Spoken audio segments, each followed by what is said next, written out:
Sammy the Street Dog.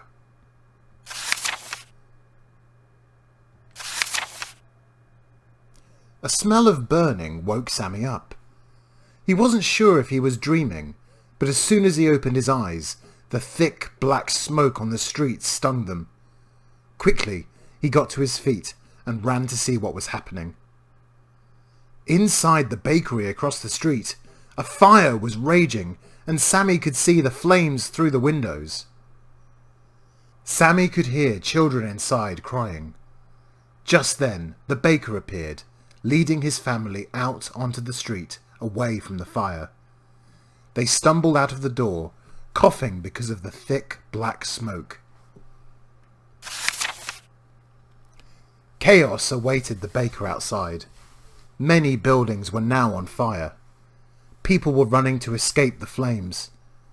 Sammy looked for somewhere safe to hide, but he could not find anywhere away from the smoke and trample of terrified feet.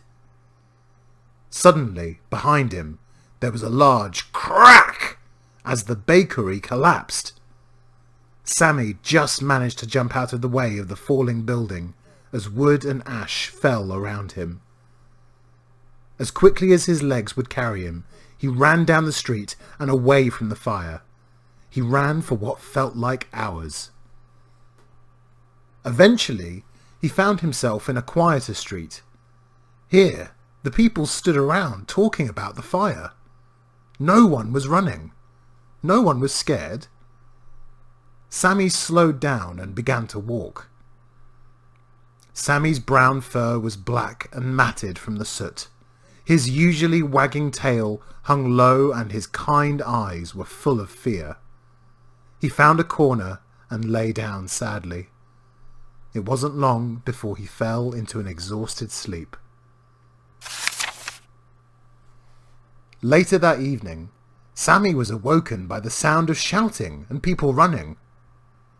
Looking around, he saw that the people in this street were now beginning to leave, carrying as many of their belongings as they could. Up the street, he saw the flames had spread and were close again. Footsteps thundered past Sammy as men carrying leather buckets filled with water ran towards the fire. He watched as they threw water onto the fire, but this did little to stop the flames from spreading. Nobody knew what to do and how to put out the fires. Sammy got up and began to move away. As he went, more people ran past him, this time carrying large hooks. He turned to watch them. As they reached some of the buildings not yet on fire, the people began to use the hooks to pull them down. As Sammy stood there, the wind whipped around him.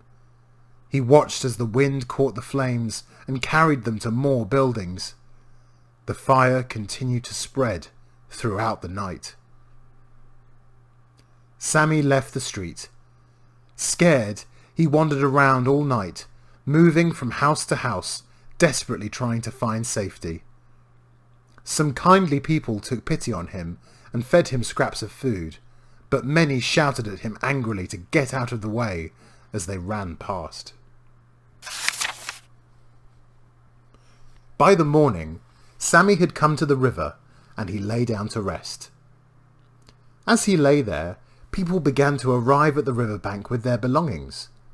He heard their shouts as people begged for help to load their belongings into the boats.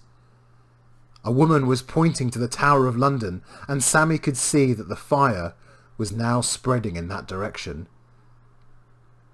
As the day went on, Sammy continued to wander the streets of London, searching for somewhere away from the fire. There was burnt wood everywhere. Thick black smoke rose from what was left of the houses. At the end of the street, Sammy could see the flames dancing, and he could hear the crackling as the fire spread to more and more buildings. Slowly, he wandered around the city, not really paying attention to where he was going. He walked past whole streets which had been destroyed by the fire, but he did not stop. Eventually, He came to a very large building. He had never been this far away from home, and he had never seen this building before. It was so big and grand. Curious, Sammy decided to look inside. He stepped inside to see a grand church-like building towering over him.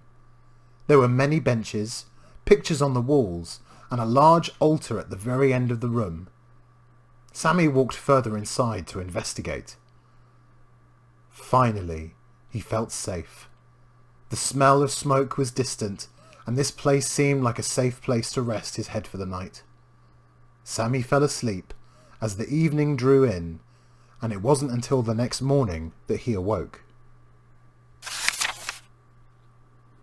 It was the loud bang that woke Sammy. The wind had blown hard, and the doors of St. Paul's Cathedral had slammed shut. Sammy was trapped. He ran back to the doors and pawed at them, but it was no good. He was locked in. Sammy looked around for another exit, but he could not see one. Then Sammy noticed the smell of smoke. He turned to see flames beginning to lick the walls of the cathedral. Sammy ran back to the doors and began to scratch at them, his howls getting louder. No one came. He looked back and saw that the roof was now alight. More frightened than ever, Sammy began to bark loudly, scratching at the doors wildly. Suddenly, he heard a scraping noise coming from the door.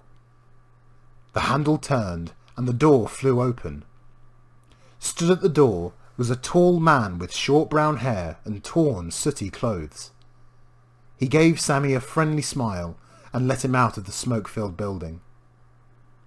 Sammy ran away from St. Paul's Cathedral. He turned back to see that the flames had reached the edge of the roof. He continued to travel the streets of London that day, waiting for the fires to end. The next day, when he awoke, he found that the wind had died down. All day people were carrying water to the fire in the leather buckets and helping to pull down houses which were in the path of the fire to stop the flames spreading. By the end of the day they were tired, but the fire was now nearly out. When he awoke in the morning, the sun was shining and the fire was gone. With little left to do, Sammy headed back into the city. So much of it was destroyed. He made his way through the piles of ashes, trying to find his home on Pudding Lane. Gone were the busy streets, the sounds of the city, a distant memory. Eventually, Sammy spotted what was left of his street. Barking loudly, he went back to where the bakery had stood.